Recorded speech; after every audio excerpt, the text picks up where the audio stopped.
Hello, Assalamu alaikum. I am Faiza Shah and you are watching my channel Think and Grow by Faiza Shah. This video is about the mysterious facts about Bermuda Triangle, critical analysis about Devil's Triangle.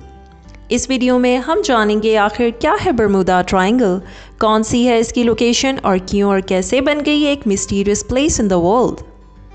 Muslims के क्या हैं views about बर्मुदा triangle और क्या है इसके current अहम इंकशाफात। हम इन तमाम पॉइंट्स पर करेंगे तनकीदी जायज़ा और जानेंगे इसकी हकीकत। डियर व्यूअर्स, अगर अभी तक मेरा चैनल सब्सक्राइब नहीं किया तो kindly subscribe my channel and click on the bell icon.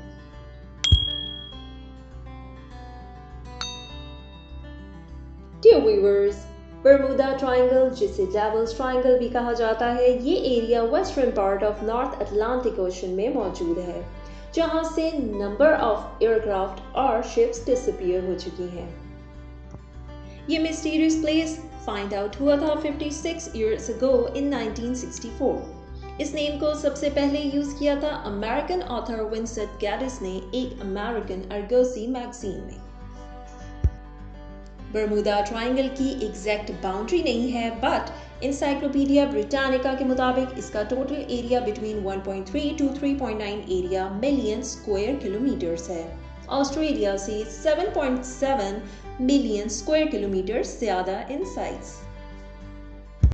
इस एरिया को डेविल ट्रायंगल से भी रेफर करके इस पे हजारों की तादाद में मूवीज, बुक्स एंड डॉक्यूमेंट्रीज बन चुकी हैं। मगर क्यों दी जाती है इस एरिया को इतनी अटेंशन? इस प्लेस से रिलेटेड है बहुत सी इंसिडेंट लिंक, लेकिन हम यहाँ फेमस इंसिडेंट्स का जिक्र करेंगे। 1945 में 5 नेवी प्लेन्स और 14 मैन मिस्टीरियसली डिसअपीयर हो गए जब इन्होंने ये एयर रूट यूज किया। Flight leader lieutenant Charles Taylor के आखिरी वर्ड्स जो उन्होंने इस बर्मुदा ट्रायंगल एरिया में एंटर होते हुए कहे वो कुछ यूं थे: We are entering white water. Nothing seemed right. We don't know where we are. The water is green, no white. हम दाखिल हो रहे हैं सफ़ेद पानी में, कुछ भी ठीक नहीं लग रहा, हमें नहीं मालूम कि हम कहाँ हैं, पानी सब्ज है, सफ़ेद नहीं। यूएस नेवी की इन्वेस्टिगेशन के बावजूद इन प्लेन्स का इंसिडेंट अननोन रहा। इस इंसिडेंट के बाद 1980s तक 25 स्मॉल प्लेन्स इसी एरिया से डिसअपीयर हो गए, जिन्हें दोबारा कभी देखा नहीं गया। इसके अलावा Star Ariel, Sulphur Queen, Cyclops, Nereus, Proteus वगैरह भी शामिल हैं।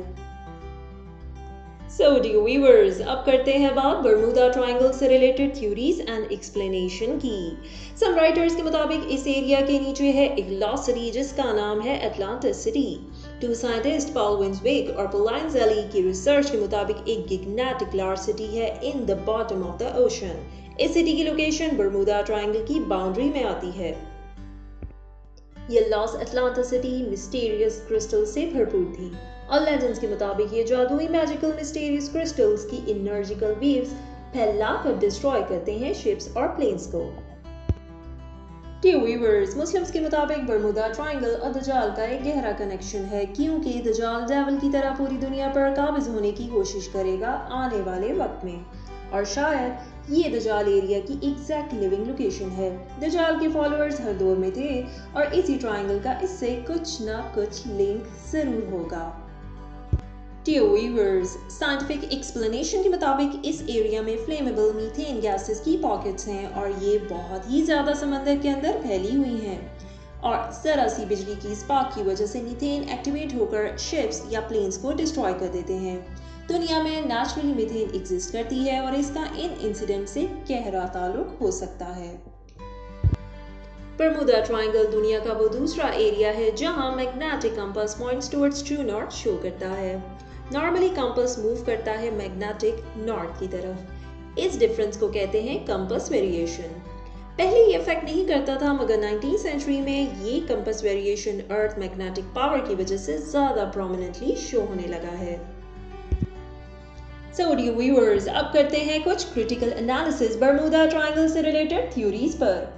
ये सच है कि US navy 5 planes and 14 people disappear हुए, मगर इन्वेस्टिगेशन करने पर यह भी मालूम हुआ कि इस टाइम वेदर बहुत चेंज होकर हर तरफ अंधेरा फैल गया था और टेलर ने नेविगेट किया प्लेन्स को रॉन्ग लोकेशन की तरफ। ये सब ट्रेनीज थे, एक्सपर्ट नहीं।